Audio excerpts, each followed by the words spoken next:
অৰুণাচল চৰকাৰ আৰু অৰুণাচলবাসীয়ে পালন কৰে জিৰ' ফেষ্টিভেল, নাগালেণ্ডত হৰ্ণবিল ফেষ্টিভেল আৰু আমাৰ অসমৰ মুখ্যমন্ত্ৰী ডাঙৰীয়াই পালন কৰে মিয়া উচ্ছেদ ফেষ্টিভেল।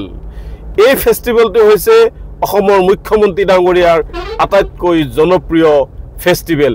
যি উচ্ছেদ ফেষ্টিভেলটোক লৈ হিমন্ত বিশ্ব শৰ্মা ডাঙৰীয়াই টোপনি গ'লেও সেই ফেষ্টিভেলটোকে সপোনত দেখে, ক'ৰবাত হেলিকপ্টাৰত উৰাজাহাজত গৈ থাকিলেও সেই মিয়া ফেষ্টিভেল কথা লৈ হিমন্ত বিশ্ব শৰ্মা ডাঙৰীয়াৰ মনত পৰি থাকে। গতিকে মই মুখ্যমন্ত্ৰী ডাঙৰীয়াক নেমচুৰ তৰফৰ পৰা অনুৰোধ জনাব বিচাৰিছোঁ যে আপুনি যিসকল লোকক উচ্ছেদ কৰি আছে আৰু কৰিব বিচাৰি আছে তেওঁলোক ভাৰতীয় নাগৰিক হয়, তেওঁলোক অসমৰ সন্তান হয়, অসমৰ মানুহ হয়। আপুনি সাম্প্ৰদায়িকভাৱে যি উচ্ছেদ কৰি আছে এই উচ্ছেদ বন্ধ কৰিবলৈ আপোনাক বিনম্ৰভাৱে অনুৰোধ জনাইছোঁ। যদি দৰকাৰ হয় সেই মানুহখিনিক আমি বিজেপিত যোগদান কৰাই দিম। যদি আপুনি বিজেপিত যোগদান কৰালে উচ্ছেদটো বন্ধ কৰিব বিচাৰে তেতিয়াহ'লে আমি সেইসমূহ মানুহক সংখ্যালঘু সেইসকল মানুহক আমি বিজেপিক যোগদান কৰাই দিয়াৰ দায়িত্ব আমি ল'ম।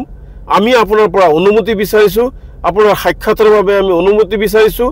আমি আপোনালৈ এখন পত্ৰ প্ৰেৰণ কৰিম আলোচনাৰ বাবে। আমি আশা কৰিছোঁ আপুনি আমাক অনুমতি প্ৰদান কৰিব আৰু সেইসকল মানুহকো মুখ্যমন্ত্ৰী ডাঙৰীয়া আপুনি জীয়াই থাকিবলৈ দিয়ক। তেওঁলোক ক'লৈ যাব? তেওঁলোকতো মানুহ হয় না। আপুনি অলপ মানৱতা বোধৰ দৃষ্টিকোণেৰে চাওক। এই ঠাণ্ডাৰ বতৰত আপুনি বহু ঠাইত জাননী প্ৰেৰণ কৰিছে তেওঁলোকক উচ্ছেদ কৰাৰ কাৰণে। আজি বৃদ্ধাই কান্দিছে, কণ কণ শিশুৱে কান্দিছে, তেওঁলোক বস্ত্ৰহীন বহু ঠাইত য'ত উচ্ছেদ কৰিছে, খাদ্য নাই, বিদ্যালয়ৰ বাবে পঢ়িব পৰা নাই। গতিকে এওঁলোকৰ ভৱিষ্যত কি হ'ব? আজি যদি তেওঁলোকৰ ভৱিষ্যত ভাল নাথাকে অসমখনৰ ভৱিষ্যত কি হ'ব? গতিকে আমি সকলোৱে মিলি এক শ্ৰেষ্ঠ ৰাজ্য হিচাপে আমি গঢ়ি তুলিব লাগিব। হিন্দু মুছলমান আমি মিলি আপোনাৰ নেতৃত্বতে আমি এখন সুন্দৰ অসম গঢ়িব লাগিব। গতিকে মুখ্যমন্ত্ৰী মহোদয় আমাক এটা অনুমতি দিয়ক আৰু এই উচ্ছেদটো বন্ধ কৰিবলৈ আমি অনুৰোধ জনাইছোঁ। পুনৰ কৈছোঁ দৰকাৰ হ'লে সেইসকল লোকক আমি বিজেপিক যোগদান কৰাৰ বাবে আমি দায়িত্ব ল'ম।